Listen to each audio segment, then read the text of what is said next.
میرے پیارے بیٹے، سکسیسفل لائف کے لیے جو دوسرا اہم سٹیپ ہے وہ یہ ہے کہ ایکسیپٹ دا رسپانسبلٹی، کہ جو ذمہ داری ہے اس کو قبول کر لو۔ اس کنسیپٹ کو ہم اس مثال سے واضح کر سکتے ہیں کہ حال ہی دنوں میں کرونا آیا تھا، جس کی وجہ سے بہت سارے لوگ بے روزگار ہو گئے تھے، اور اس کے ساتھ ساتھ پرائیویٹ سکولز کی ٹیچرز بھی بے روزگار ہو گئے تھے۔ تو پھر ان میں دو قسم کے لوگ ہوتے ہیں، ایک یہ ہے کہ رسپانسبلٹی خود قبول کرتے ہیں، اور دوسرے لوگ یہ ہے کہ وہ رسپانسبلٹی خود قبول نہیں کرتے بلکہ دوسرے لوگوں کو بلیم کرتے ہیں۔ مثال کے طور پر ایک قسم کے لوگ یہ ہوں گے، وہ سارا ملبہ اسکول انتظامیہ اور حکومت پہ ڈال لیتے ہیں۔ دوسرے قسم کے لوگ یہ ہوں گے کہ وہ اسکول انتظامیہ اور حکومت پہ ساری رسپانسبلٹی ڈالنے کے بجائے وہ یہ رسپانسبلٹی خود بھی قبول کر لیتے ہیں کہ دیکھو یہ ہمارے لیے ایک ٹیسٹ تھا، کل یہ لوگ ہمیں ویسے بھی تو نکال سکتے ہیں اور ہماری سیلری بند کرا سکتے ہیں، تو کیوں نہ اپنی رسپانسبلٹی خود قبول کرے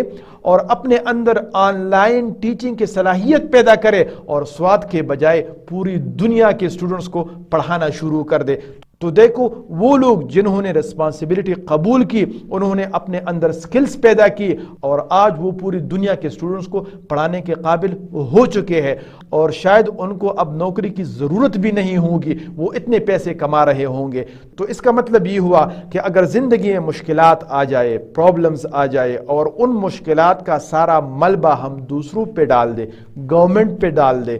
یا خود رسپانسبلٹی قبول نہ کرے، تو ہمارے اندر کبھی بھی ڈیولپمنٹ اور سکسیس اچیو کرنے کی صلاحیت پیدا نہیں ہوگی۔